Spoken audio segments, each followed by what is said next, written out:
4 lepers in the Syrian camp. I do like this story. Many things about it that just shows the power of God and how He works with ungodly kings. Both sides of, both armies here are ruled by ungodly kings. And right in the middle of it, there's Elisha with his ministry in this wicked nation. The Syrian king, this is a man by the name of Ben-Hadad. Ben-Hadad is the same king that sent Naaman to be healed of leprosy. He's the same one that had the blind soldiers that was treated well. And it said for a long time he wouldn't invade Israel. Now he's back again with the whole thing about the 4 lepers. Interesting that Elijah, it was the one who anointed Ben-Hadad's father to be king. And now this is his son, and Elisha is actually the one dealing with him. And so in many ways, Elisha seems to be very compassionate towards this king.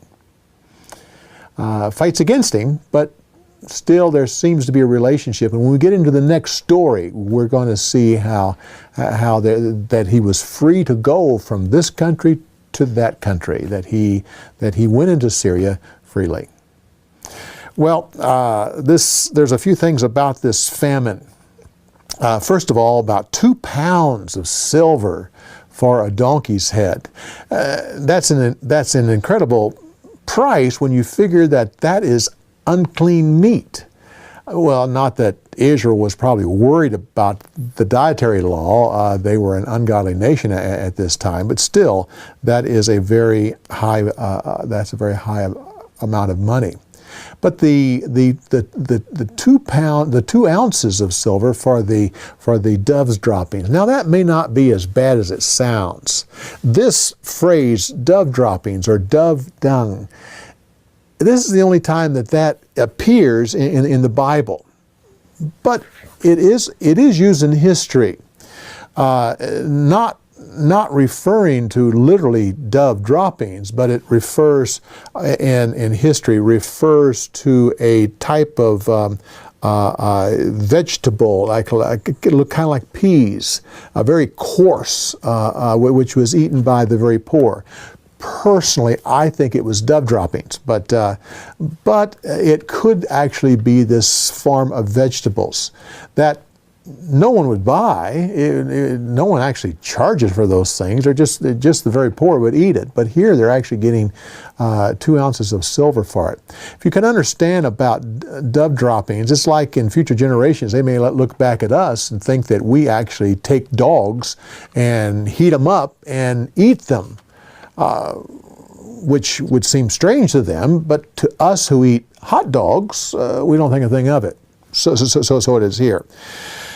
The eating of the children and not sharing. Interesting. This is actually a curse that goes back to Deuteronomy chapter 28, where God says, "You depart from me, you become a wicked nation. Armies will come and surround you and cut off supplies, and you will eat your children." It's interesting that in Deuteronomy, just like in this right here, it not only talks about the eating of the children, but not sharing. So, gentle fathers that love their children will not share. Will not share. He will eat the child and not share with his wife, or a wife will eat the children and not share them with anyone else. And of course, in this story right here, that's both of those things are true: the eating of the children and not sharing.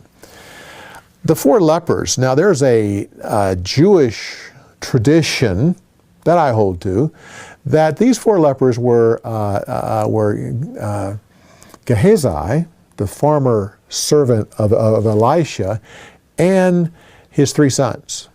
Now, I'm not sure about the 3 sons, but I think could be pretty good evidence that it might have been Gehazi, because in the very next story, you see the king of Israel talking with Gehazi, which you may wonder why he'd be talking with a leper. Well, if he was one of the lepers who actually saved the city, the king may be treating him well. And of course, we're going to deal with that next week. We're going to deal with this relationship here between the king and Gehazi. I believe it comes back to this story here, where he was one of the lepers. It would make sense. The king's advisor, I have sympathy for him. He could not think outside the box. It's impossible. God cannot fulfill that promise. Even if he opens up the windows of heaven, to him the only way to get that food is open up the windows of heaven and have it pour down. And he just said that it's not possible to get enough food down here to fulfill that promise by tomorrow. I think that if the prophet would have sat down with the advisor and said, well, what if the Syrian army during the night just suddenly left and left all their supplies behind? Oh, well, yeah, I guess if that happened, it'd be possible. That's like me. Sometimes when God makes promises, I think, how is that possible? And then when they're fulfilled, I say, oh, well, yeah, I guess if that's what's going to happen, of course. Well, I have sympathy for him. Come back next week. When we go into that next story, the one I talked about, there's a lot of insights about that story I think you will enjoy. Come back next week.